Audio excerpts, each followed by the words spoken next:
Hello, beautiful creatives, and Happy New Year to all of you. I am wishing each and every one of you a very happy, healthy, and creatively authentic New Year. The word that I have chosen for myself for this year, I don't know how many of you choose a word for the year, but I have actually two words: authenticity and hope. Those are two words that I really am praying define my journey into this new year. One of the things that's going to be very important to me in the new year is ritual. And I have a bunch of books, and this is one of my favorite by Rick Rubin's, The Creative Act, A Way of Being. I've read from this book for you guys before, and I want to start every studio session with lighting a candle and reading from the book and centering myself. So it's going to be an evolution. We'll see how my channel evolves. And if it works, it works. And if it doesn't, I actually am prepared to let it go. I'm kind of moving into a different area of my creativity. And yeah, if that means letting it go, I'm okay with that. Hope and faith have sort of been fulfilled because of new advances in testing and diagnosis. I was finally correctly diagnosed with mast cell activation syndrome and some other issues. And although the diagnosis is not a cure and there is no cure, the treatment that I have undergone has helped me a lot. I've discovered that there's a fine line between feeling good and overdoing it, which I kind of really discovered over Christmas time on my YouTube channel and in my Patreon. But, overdoing it causes flare-ups, so I really need to learn to pace myself better, when to rest, and to practice diligent self-care. YouTube just notified me that I had uploaded my first YouTube video 14 years ago.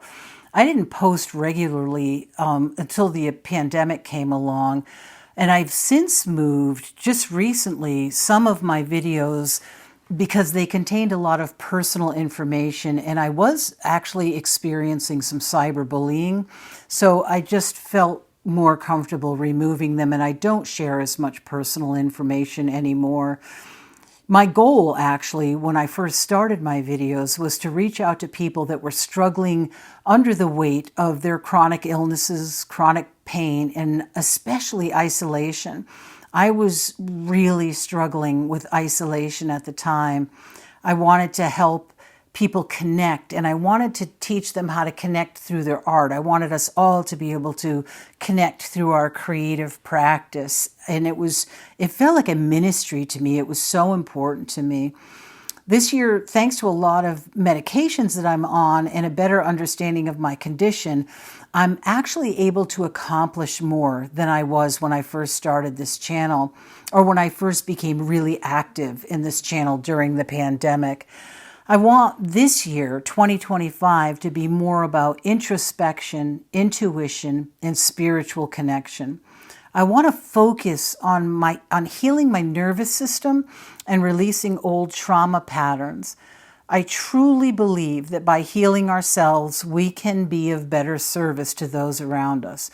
Because I don't know about you, but I can get really cranky when I don't feel good.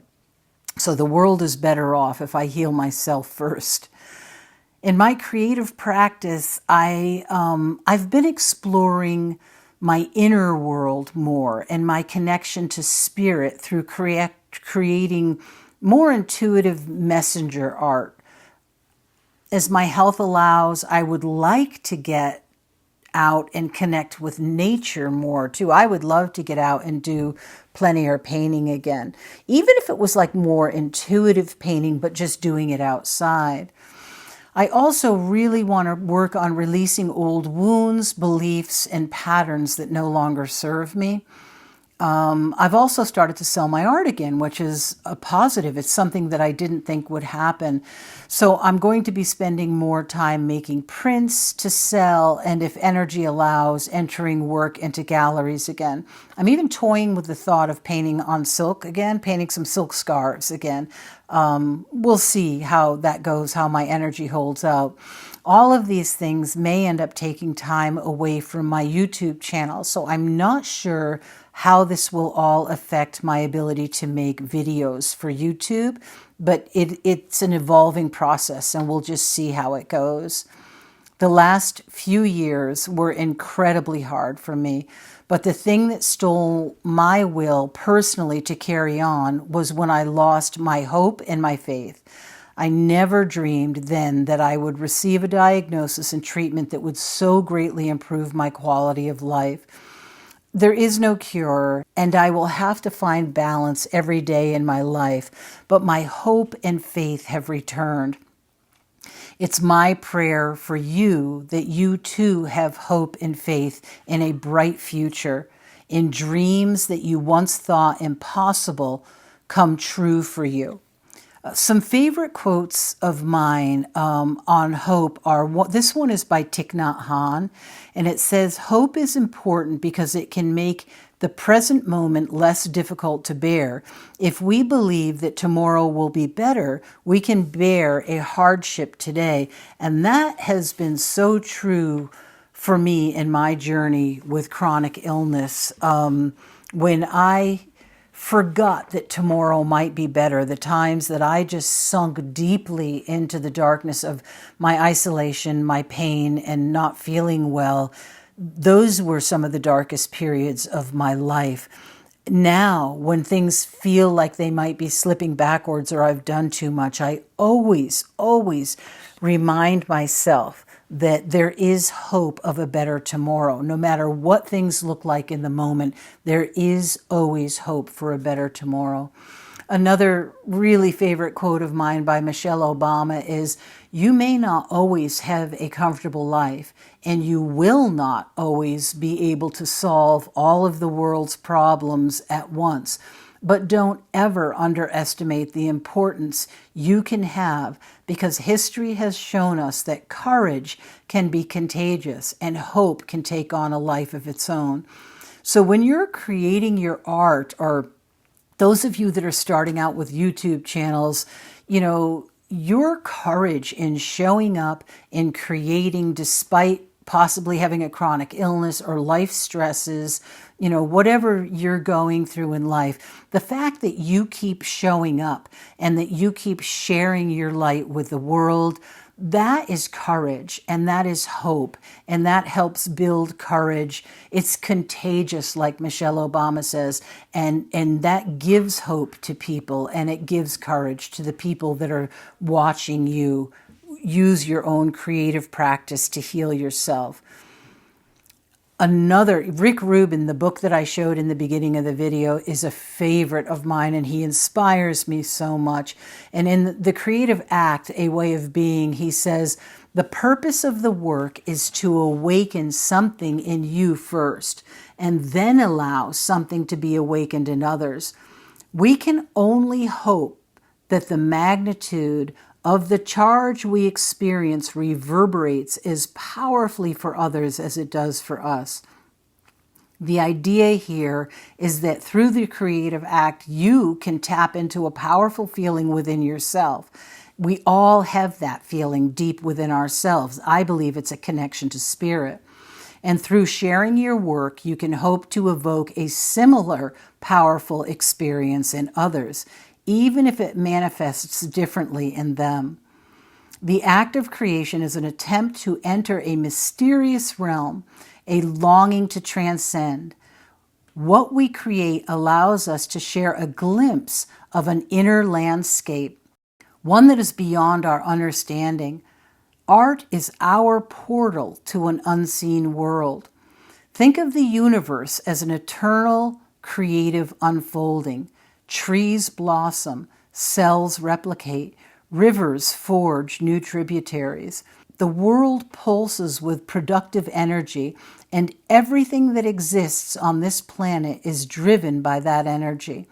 Every manifestation of this unfolding is doing its own work on behalf of the universe, each in its own way, true to its own creative impulse. There's an abundant reservoir of high-quality information in our subconscious, and finding ways to access it can spark new material to draw from. So, in closing, I'd like to say thank you so much for being with me on this journey for the last couple of years through the ups and downs. It's been a crazy ride. Thank you for your understanding and why I've taken so many of my videos down. Things have changed on YouTube. Things have changed on the internet, and it's not always as safe a place or a supportive place as it used to be. And lastly, my dear, dear friends in creativity, I pray that 2025 holds much hope and creative authenticity for you. I hope that your unique creative flame burns brightly and is never extinguished. I pray that through your creativity you can connect with spirit and that your art will bring that light into the world. The one thing I know without a doubt is that the world needs your unique creative spark now more than ever. Happy 2025. And thank you again so very much for being with me on this journey, for supporting my channel, for supporting my work, and for giving me your feedback and letting me know when my videos have been helpful for you, have been inspiring for you. That has been the greatest gift for me. Beyond all other gifts, that has been what has sustained me during my difficult times. God bless you, and may you have a creative, happy, healthy new year.